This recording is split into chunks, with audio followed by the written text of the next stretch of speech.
Seria um hamster, um porquinho da Índia, talvez um porco-espinho, uma chinchila ou até quem sabe uma capivara. Se você foi um dos raros brasileiros que tiveram a oportunidade de assistir Arthur durante a infância, com certeza deve ter se feito essa mesma pergunta quando viu esse carinha aqui pela primeira vez, né? Oi! Até porque os demais personagens desse desenho eram bem fáceis de identificar. Por exemplo, era fácil ver que a Francine era uma macaca, que a Muffy também era uma espécie de macaco, o Buster um coelho, o Bink um bulldog, a Prunella um poodle, a Suelen um gato e o Professor Ratburn um rato. Só a família do Arthur é que parecia algo meio genérico. Mas para ficar mais fácil de identificar a sua inspiração, deixa eu mostrar para vocês a capa do seu primeiro livro e que traz o design original do seu protagonista. Muito diferente, né? Mas está aí a resposta. Por mais absurdo que possa parecer, o Arthur é uma espécie de tamanduá, mais precisamente um bicho chamado Aardvark, um mamífero só encontrado na África e que mais parece uma mistura bizarra feita entre um coelho, um tatu, um porco e um tamanduá bandeira. E como Arthur saiu dessa criatura super estranha pra virar o personagem que a gente assistia na infância, só dá pra saber conhecendo a sua história, né? E história é uma coisa que essa série tem de sobra. Até porque, pra você ter uma ideia, já se passaram quase 50 anos entre essas duas versões desse personagem. Então, obviamente, ele evoluiu muito com o passar do tempo. E não só em questão de design não, mas também nos temas. Eu não sei se vocês vão lembrar, mas o Arthur da nossa infância trazia dilemas mais simples e focados na realidade dos anos 90, como problemas escolares, tipo briguinhas entre colegas ou notas baixas. Um aviso importante, turma. Na sexta-feira faremos um teste de soletração. Questões de aparência física. O Arthur é 4 olhos, o Arthur é 4 olhos. Romancinhos e coisas do gênero. Você gostou? Não. Eu não perguntei pra você. Bom, está... Mas só que essa é uma série que, apesar de ter começado lá naquela época, continuam tendo episódios lançados até uns 2 anos atrás. Então é claro que os temas se atualizaram. Nesses últimos 10 anos, por exemplo, tivemos a inclusão de personagens com deficiência, a adoção interracial, crianças tendo que lidar com problemas realmente sérios, como a descoberta de um câncer, e até tivemos um personagem do núcleo principal saindo do armário, e saindo inclusive para se casar com uma pessoa do mesmo sexo. Pois é, Arthur foi o primeiro desenho animado infantil a mostrar um casamento gay. E pelo jeito não foi só a aparência do protagonista que mudou muito nesses últimos 50 anos não. Sinistro! Então continua comigo até o final do vídeo para analisarmos juntos todas essas mudanças. A gente vai destrinchar bem esse Arthur desde que ele foi criado até quando ele virou adulto. E sim, esse desenho, por incrível que pareça, teve uma espécie de time skip. Foi realmente mostrado de forma canônica o que aconteceu com todos os personagens 20 anos após os acontecimentos da série. O que será que cada um se tornou no futuro? Quais profissões eles seguiram? Bom, calma que já já a gente fala mais sobre isso. Mas agora me responde, se a cada dia que se anda por aí, onde cada um que a gente vê tem algo original pra dizer, o que eu digo? Eu digo, hey, tá na hora de perceber o dia que vai nascer e se aceitar e conviver. Essa musiquinha é muito nostálgica, né? Impossível não cantar junto. No dia que vai nascer, hey, no dia que vai nascer.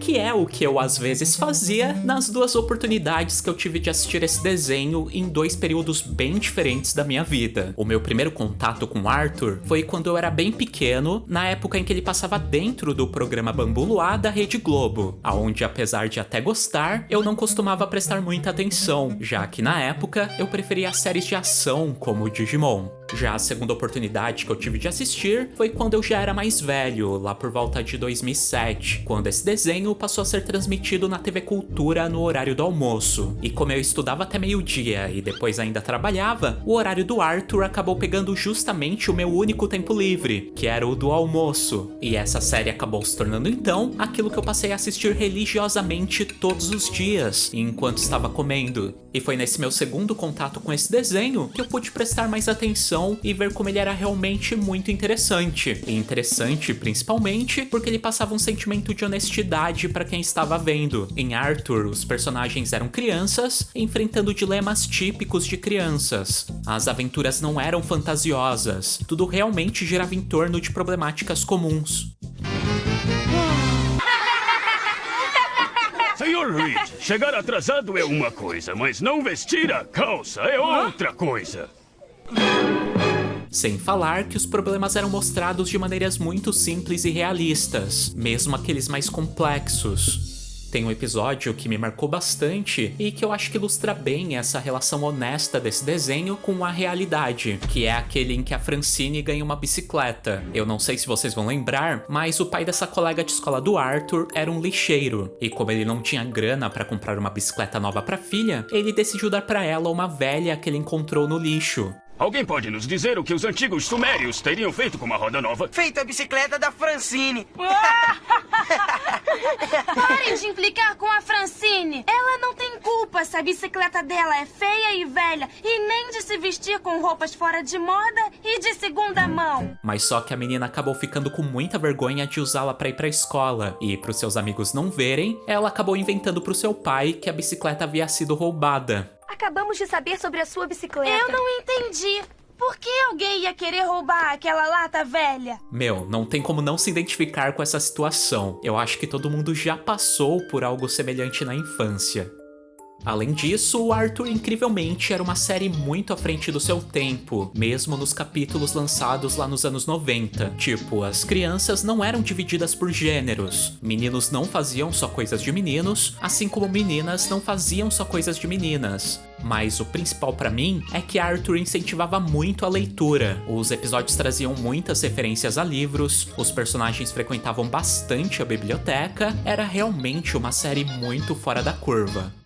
A biblioteca é legal. Pra você ter uma ideia dessa relação de honestidade entre os produtores e o público, nesse desenho, os próprios personagens nunca mentiam pra gente. No caso, eles mesmo tinham consciência que faziam parte de um programa de TV. Não é à toa que, em diversos momentos, eles não só quebravam a quarta parede pra conversar com o espectador, como também conversavam com a própria produção do programa, pedindo coisas como flashbacks ou reconstituições. E é por isso que eu digo que Arthur era um desenho muito honesto, literalmente em todos os sentidos. Ei, mãe, você tá cheia de cabelos brancos. Pai, você sempre teve essas bolsas embaixo dos olhos?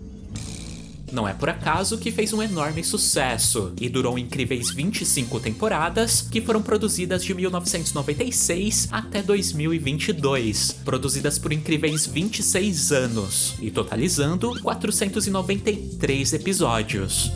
Isso falando só do desenho animado, tá? Porque de livros já são 48 anos de existência. E sim, Arthur começou como um livro infantil, mais precisamente com esse aqui, chamado O Nariz do Arthur, lançado em 1976. E o responsável pela sua criação foi esse tiozinho aqui chamado Mark Brown, e que na época que teve a ideia para criar esse personagem, curiosamente estava passando pelo pior momento da sua vida. Ele tinha acabado de perder seu emprego de professor, porque a universidade que ele trabalhava havia fechado as portas, e estava tão triste e sem perspectivas que quando chegou em casa nem quis contar uma historinha de ninar pro seu filho. Mas o garoto acabou fazendo mudar de ideia. O menininho disse que criar uma historinha podia animá-lo, o que, mesmo contra a vontade do nosso autor, realmente acabou acontecendo. Meio que a contragosto, ele resolveu criar uma historinha aleatória pro garoto, e que de tão aleatória, para criar o protagonista, ele usou o primeiro animal e o primeiro nome que vieram à sua cabeça quando ele pensou na primeira letra do alfabeto, que foi como surgiu um Aardvark chamado Arthur. E como ele próprio estava se sentindo inseguro naquele momento, ele resolveu transferir esse mesmo sentimento para o seu personagem. E assim nasceu a ideia da história girar em torno de um Aardvark que estava insatisfeito com o tamanho do seu nariz, e insatisfeito ao ponto de ir atrás de um cirurgião plástico para poder mudá-lo. Mas só que ao chegar ao consultório e descobrir que cada animal possuía um nariz único e diferente, ele acabou mudando de ideia e ficando mais confiante consigo mesmo. Que foi o que tecnicamente aconteceu com o nosso amigo Mark, pois após colocar o seu filho para dormir, ele achou que a historinha que ele havia contado daria um ótimo livro infantil, e se inspirando nele mesmo, o Arthur, por exemplo, usa as mesmas roupas que ele usava quando pequenininho. Muitas vezes não se sabe como as histórias começam, mas eu sei exatamente quem começou com esta. Eu! E obviamente em outras coisas da sua própria infância, como seus amigos de escola, professores, pais e irmãs, ele criou uma das maiores franquias infantis norte-americanas. O primeiro livro do Arthur, em pouco tempo, se tornou um sucesso nas livrarias, o que empolgou o nosso amigo Mark a criar uma nova história quase que anualmente. Só que o mais irônico é que, apesar do primeiro livro falar sobre a importância de aceitar as diferenças, o próprio Mark, com o tempo, acabou anulando essa mensagem.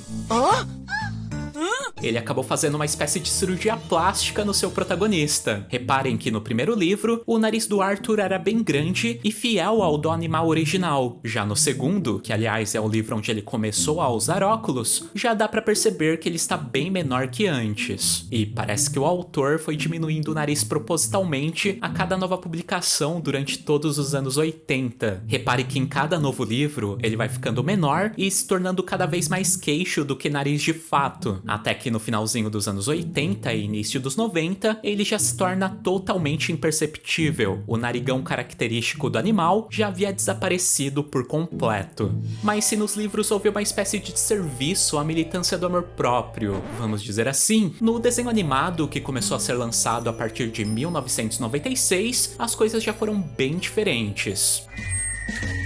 Arthur Reed, por favor, compareça à diretoria imediatamente.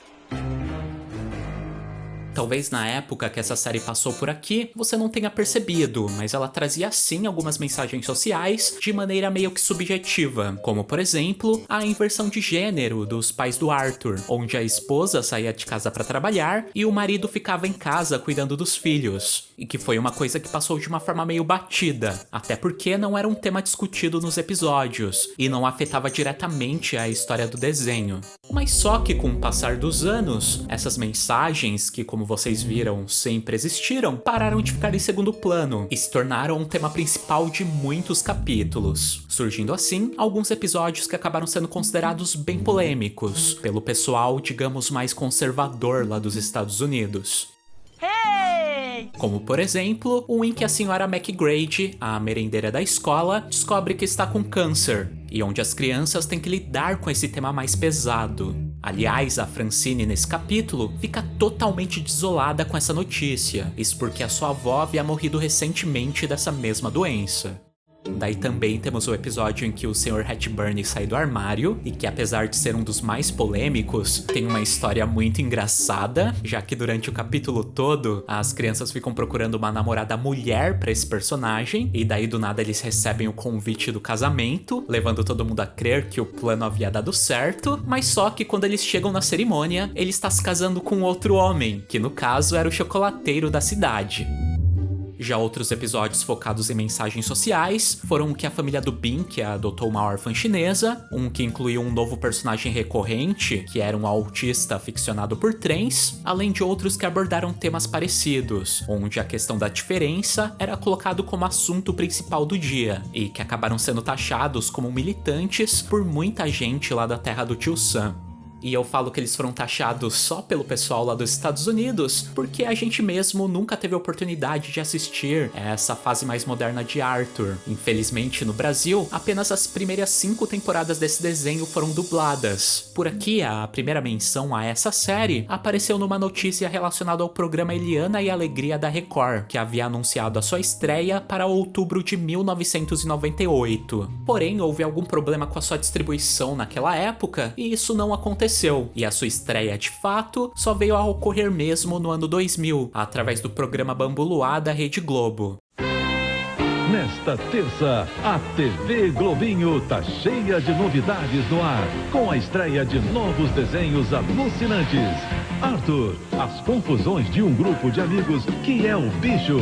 Nesta terça, a partir das 8 da manhã, você não pode perder as novidades de Bambu Luar. que o exibiu brevemente, e depois só vamos vê-lo novamente na TV em 2007, através da Cultura, que por fim o transmitiu até meados de 2011 mais ou menos. Já na TV por assinatura, as mesmas 5 temporadas chegaram a passar por algum tempo na Cartoon Network e também no canal Boomerang, até meados de 2008, o que foi uma passagem muito rápida, levando em consideração que esse desenho tem 20 temporadas inéditas que nunca foram dubladas no nosso idioma. E dentre essas aventuras inéditas que a gente nunca teve oportunidade de assistir, temos o final emocionante dessa série, e que deve ter sido um episódio realmente incrível para as crianças que cresceram assistindo esse desenho durante os seus 26 anos de existência. Isso porque, ao final do último episódio, a série dá um pulo de 20 anos no tempo, nos mostrando o futuro de cada personagem. O Buster incrivelmente se tornou um professor, a Francine virou dona de uma empresa de calçados, a Muffy estava fazendo campanha para se tornar prefeita, o Bink virou repórter de TV, a DW curiosamente virou policial e o Arthur, como não podia ser diferente, se tornou ilustrador e terminou mostrando para os seus amigos um livro infantil que ele estava trabalhando, um livro que iria contar as aventuras da sua infância. Ai, mas que historinha mais chata, Arthur. Acha mesmo? Tem mesmo que ser verdadeira? Porque sua vida é tão sem graça. Muito legal, né? Arthur é realmente uma animação que conseguiu evoluir muito bem com o passar dos anos. Uma pena que a gente não pôde acompanhar essas mudanças. Mas me diz aí, você chegou a assistir essa série na sua rápida passagem aqui pelo Brasil? E se assistiu, lembra de algum episódio ou acontecimento marcante? Então comenta aí embaixo pra ver se mais alguém lembra. Sabe qual foi a melhor parte? Quando acabou!